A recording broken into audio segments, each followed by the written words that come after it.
I will never forget the day my grandfather looked me in the eyes and said, "Clara, it's time to choose between the Ellis brothers. Which one do you want as your husband?" Without hesitation, I answered, "Lucas, the older brother."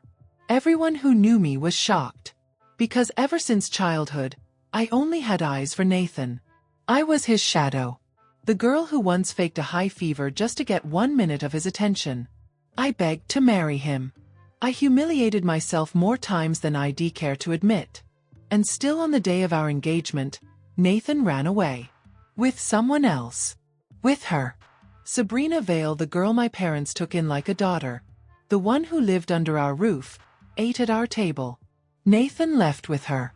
He declared in front of everyone that he would only ever marry Sabrina. That he hated me. That our engagement was nothing more than a forced family arrangement. I stood there, wearing the dress I had dreamed of since I was a little girl, drowned by the silence and the hushed laughter of our guests. The humiliation was so sharp, I nearly didn't survive it. That was the moment I finally understood. Nathan only agreed to the engagement to drag me down, to see me shattered. But life sometimes gives you a second chance. This time, I avoided Nathan at all costs. I pretended not to see him. I walked away from any conversation that included his name. And then Lucas kissed me. Lucas, the older brother. The quiet one. The serious one. The one no one ever really noticed. And from that moment on, something in Nathan changed. The man who once ignored me started acting like losing control was the only thing he knew how to do. While I was planning my wedding, I ran into Nathan by chance at a shopping mall. I was distracted, picking out details for the ceremony. He came closer with that familiar, irritated look, the one he always wore when he couldn't get his way. "Clara, when are you going to stop this? Why do you keep following me? Wasn't it enough to force the elders to tie us together?" I took a deep breath and replied firmly, "I'm not following you. I'm here planning my wedding." He grabbed my wrist tightly. "Of course you're stalking me. You're always behind me." I pulled my arm away, steady and strong. "I didn't even know you'd be here." One of his friends nearby chuckled. "Nathan, she's already picking wedding stuff. Marrying her's gonna be a breeze." Nathan shot me a cold, cutting look. "Clara, just because our families arranged a proposal, don't think you've won. Even if you have me, you'll never have my heart." I looked him straight in the eye. "Who said I want your heart? I'm not even marrying you." He went pale. "After everything you did to force this. Now you're just walking away?" His friend nudged him, laughing. "She's pissed at you, man. Chill." Nathan sighed. Annoyed. "Fine. I'll go to the wedding. But don't expect me to smile." That's when we heard the sound behind us. Sabrina. She stood there, dressed in her usual sweet, artificial style, staring at us like she'd seen a ghost. Nathan rushed to her. "Sabrina, wait. It's not what it looks like." But she ran off, crying. He turned back to me, eyes burning. "If she's hurt, it's your fault. And I won't let it slide." I couldn't help it. I laughed. A bitter, unfamiliar laugh. And I asked myself, was this really the same boy I once cried so many nights over? That evening, Nathan arrived at the Ellis estate with Sabrina and a pile of shopping bags. I was sitting on the couch, watching TV, pretending they didn't exist. But of course, he came over. "Clara, you saw me carrying all that. Why didn't you help?" "Because none of it was for me.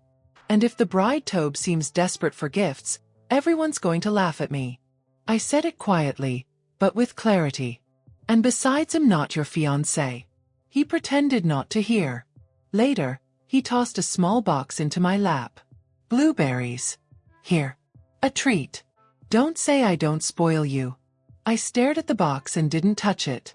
Accepting this would make me feel like a stray dog begging for scraps. Then I looked him dead in the eyes. "You seem pretty comfortable in my house. Aren't you just a guest here?" His face turned red with anger. And to make matters worse, he pulled Sabrina close and kissed her right there. She sighed. "Nathan always treats me better." I turned off the TV and walked upstairs. As I passed by, I caught Nathan's eyes following me. He pushed Sabrina away immediately. But she smiled. Like shed one. And when I reached my room there was a message on my phone. From Sabrina. Even if he promised to marry you, the title of Mrs. Ellis will always be mine. What happened before will happen again. My heart turned cold. I stared at the screen like it would answer back. Every word in that message burned like poison. On the day of our official engagement, Nathan held Sabrina's hand in the middle of the ballroom. Right in front of my family. The guests. My grandfather. Everyone who had watched me grow up. I will never marry Clara, he said firmly, like it was something noble. Sabrina is the only one I love. The whispers spread like wildfire. My mother burst into tears. And I stood there, in a dress that felt heavier than stone. I felt my soul leave my body in that moment. Everyone knew how much I loved him. Everyone knew how hard I fought to get to that day. I had begged, humiliated myself in front of my parents, thrown myself into a void for him. But now, things were different. This time, I chose Lucas. Lucas with his steady silence, his unwavering gaze, his quiet maturity. A man who never needed to raise his voice to be noticed, and yet, he truly saw me. Our engagement was quiet, peaceful. My grandfather approved. No one objected. For the first time, the world seemed to whisper this time, it's going to work. A few days later, I went to the jeweler to pick up our wedding rings. I had designed them myself. Every curve, every detail told a piece of our story. I wanted something timeless, something sacred. But when I arrived, the clerk gave me a strained smile. Miss Whitmore, I'm terribly sorry. Mr. Nathan Ellis already came by earlier and took the rings. I froze. He what? He said he was part of the Ellis family, and since the store belongs to the Ellis Group we couldn't refuse. He took all the rings, including the ones you custom ordered. My throat went dry. My fists clenched involuntarily. Moments later, I saw a post from Sabrina on social media. A photo of them together. Her smiling that fake, triumphant smile wearing my ring. A gift from the one I love. A one-eo fakened ring from Nathan Ellis. They were wearing my rings. The ones I created. For Lucas and me. I didn't think twice. I grabbed my keys and drove straight to Nathan's office. I needed answers. I needed to hear my own voice tell him I'm not that same woman you crushed. But when I got there I found Sabrina. She was sitting in his chair, slowly spinning, admiring the ring on her finger like it was a trophy. It's kind of ugly, isn't it? She said casually, inspecting it. But since it came from Nathan I love it. That makes it more valuable. I clenched my fists. My blood was boiling. Give it back. Nah. She smiled. That same poisonous smile that had always taunted me. What if I wear it to your wedding? Think I'll outshine the bride? It was like she pressed a switch inside me. I lunged. Tried to rip the ring off her finger. We fought, pulling, pushing, words like knives. Then I felt it. A sharp pain in my side.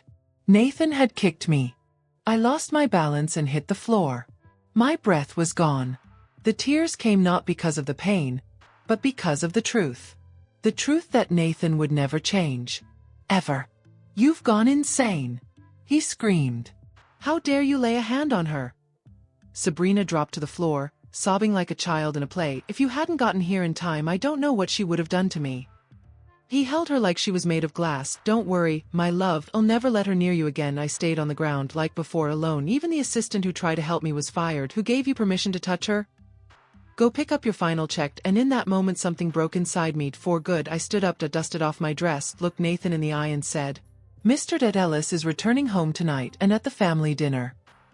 Everything changes. Nathan laughed, mockingly. Don't bother, go alone, not coming to get you. I gave him a quiet smile, didn't look back because deep down, I knew he still thought the world revolved around him, but soon, had learned my world now had a different name, Lucas. That evening, I took my time getting ready, nothing flashy, just a soft dress, light makeup, a neat updo. I didn't need to look perfect, I just needed to look sure, and I was. When I arrived at the Ellis mansion, the house was lit up, to staff setting the table, silverware perfectly aligned, all according to tradition. My heart beat steady, my face serene. Lucas was already there. He was sitting at the head of the table, posture tall, expression calm. When he saw me, he simply nodded with a quiet smile. I sat beside him without saying a word. His presence was enough. Minutes later, Nathan entered. His eyes scanned the room and stopped on us. He froze, eyes flaring. What did he expect?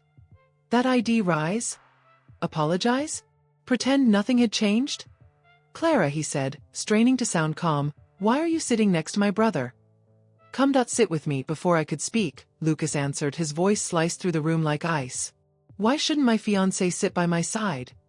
Nathan slowly turned toward him. The tension was thick. Is this a joke? He asked, stunned. You don't even like her. Lucas calmly interlaced his fingers on the table. And who do you think she should love? Me, obviously. Nathan exploded. Everyone knows she's always wanted me. She faked being sick to convince our parents. I went pale to that accusation again, as if my pain had been a performance. I was about to rise, to scream, but Lucas reached for my hand. Was cold. He gave it a gentle squeeze, gave me strength. Nathan, he said evenly, and do you love her? Silence, because if you don't, what right do you have to interfere? Nathan had no reply. Lucas continued. You're not me, you don't get to decide what I feel. Then he turned to me, eyes soft enough to unravel every wall I had left. And you, Clara? Are you here by your own choice? I nodded, throat tight. Just Nathan scoffed. Since when do you even like her brother? Why didn't you ever tell me? Before anyone could say more, the door opened. Sabrina walked in. She looked stunning, far more done-up than she had been at the mall. Flawless makeup, high heels, perfectly curled hair. She spoke in that sickly, sweet tone. Sorry I'm late. Hope I'm not interrupting dinner. Mr. Ellis, sitting at the far end, frowned. Who invited this girl? Nathan quickly raised his hand. I did. She approached the table. Mr. Ellis' eyes hardened. Why? Because she's Clara's sister, Nathan said, trying to sound reasonable. We're discussing wedding matters. She deserves to be here. She's not blood. Mr. Ellis replied, and even if she were, this is a family dinner. She has no place at this table. Sabrina tried to keep smiling, but it stung. In her expression, she played the victim. If I'm not welcome, I can leave. No, you are welcome, Nathan interrupted, pulling out a chair. Sit with me. She sat and looked at me, mouthing silently. What do you think you have that I don't? I didn't answer, but Lucas noticed the tension and gently served me a slice of fish, sea bass, boneless. I know you hate picking bones from your food. My heart skipped. He knew, he remembered, things Nathan never noticed in a decade. Lucas understood in months. Thank you, I whispered, with a shy smile. You don't have to thank me. He said gently. Taking care of you, that's what a husband is for. And then, under the table I felt it. I kicked. I looked up. Nathan was staring at me, like a spoiled child trying to steal back attention. He pulled out his phone and pointed at it, then at mine. 3 messages. 10 minutes ago. You wanted so badly to marry me. Did you really change your mind? 5 minutes ago. You're pretending with my brother just to get to me, right? 1 minute ago. What did you offer him to agree to this act? I blocked his number on the spot, turned my phone off. Dropped it in my purse. And that's when Nathan snapped. Clara, why aren't you answering me? Nathan yelled, standing up so fast his chair scraped across the floor. I rose slowly, picked up my water glass, and calmly poured it over his face. The water ran down like it was washing away the rotted character head clung to for years. Silence fell over the room. Sabrina stood up with a gasp. What are you doing? I mean, sister, why are you acting like this? I looked Nathan straight in the eyes. If you can't accept that I'm with Lucas, that's your problem, but I've blocked you and I'm asking you stop bothering me. Oh, sure, you're really marrying Lucas, huh? And I'm a reindeer. He mocked. One day, you'll come crawling back, you'll beg me to take you again. As always, Sabrina seized the moment to play the saint. If this is about the ring, I'll return it, okay? Take it back. She glanced at Lucas with a tearful look, hoping for sympathy, but he looked only at me. What ring? He asked, confused. I told him everything. The theft, the office scene. Lucas' face darkened. Sabrina, if I had known that was Clara's engagement ring, I would have never accepted it. She bit her lip. I didn't know. You took what was hers. That's called stealing. I won't demand a public apology only because Clara is kind, but as far as I'm concerned, you're not welcome in this house anymore. Nathan jumped in. It's just a ring. There are thousands like it. Lucas turned to him coldly. And if you disrespect my fiancé again, don't expect me to hold back, not even because you're my brother. The dinner ended under a thick, tense fog, but inside I felt light because, for the first time, someone chose me, and this time, I wasn't fighting alone. The night before the wedding, I was in the guest room at my parents' house, finalizing the last details. The flowers were arranged, the dress pressed and hung carefully. The jewelry was readied. I felt calm on the outside, but there was a quiet hum of nerves inside me. I was closing a chapter and opening another, then my phone vibrated, an unexpected call. One of Nathan's friends. Clara, sorry to call, but Nathan's completely drunk, he's making a scene, can you come pick him up? I paused. Why me? I asked. Cold, let Sabrina deal with him. I'm getting married tomorrow. The guy on the other end insisted. He won't let anyone call Sabrina, and well, no one knows what to do. If you don't come, I'll just leave him on the sidewalk. In the background, I heard bottles clinking, laughter, and vomiting. Sighed. Send me the address. Before hanging up, he laughed and muttered to someone near him. Told you Clara still cares, she'll never quit him. The place was a corner bar with a dim outdoor area, and there he was, Nathan Ellis, the man I once begged to love me, now slumped over, head in his arms, hair messy, a bottle lying beside him. It could have been a tragic scene if it hadn't been so familiar. I walked up to him. I thought we weren't supposed to be in each other's lives anymore, I said flatly. He looked up slowly, eyes red. Clara, you came only because I can't carry you by myself. And Lucas is on his way. Suddenly, without warning, he stood up and kissed me. Shocked me. A clumsy kiss, hot, soaked in cheap alcohol and desperation. I immediately pushed him away and slapped him across the face. You're pretending to be drunk, aren't you?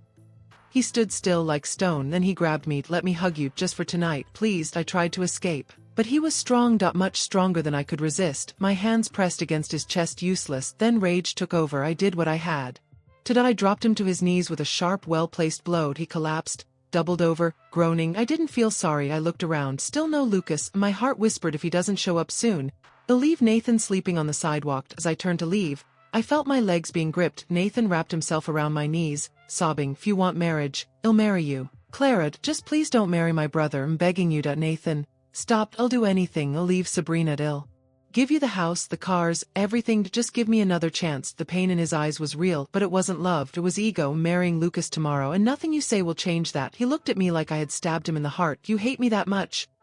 I don't hate you, but I don't love you either. Everything I felt for you, it's dead, but you haven't registered the marriage yet. If you're still open, I'll marry you right now. I'll handle the paperwork. Just say the word. I met his eyes, calm. You're only saying this because you lost, because, for the first time, someone chose me over you. He went silent, then a shadow appeared behind me. Lucas, he didn't speak, just walked up silently, until he stood face to face with Nathan. Then he punched him. Nathan fell to the side, mouth bleeding. I told you to stay away from my wife, Lucas muttered, fists clenched, and you didn't listen. I collapsed into his arms. My sobs poured out like a storm. Like 2 lifetimes crying at once. Lucas held me tight with one arm. With the other, he signaled to the driver, Mr. Kramer, take my brother home, and keep an eye on him until the wedding is over. The driver nodded and lifted Nathan from the ground. He was still muttering my name, but I didn't look back. Lucas drove me away. In silence, wrapped me in his coat and whispered only, it's over, Clara, now your real life begins. In the morning of the wedding, I woke before sunrise, not from anxiety but from peace. Something deep inside me whispered, today, I finally close every wound. The makeup team arrived early. My parents came by with sweet words. Friends sent flowers from all over, and inside I felt like I was floating. The dress was perfect, fitted just right, long, elegant,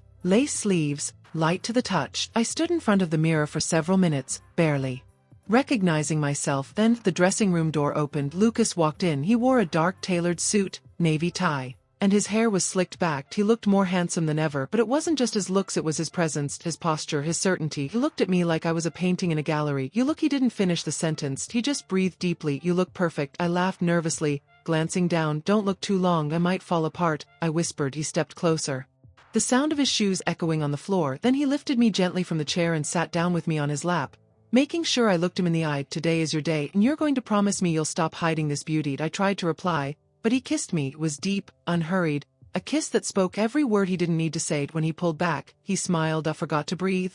Maybe I never really learned how to kiss properly. He raised an eyebrow.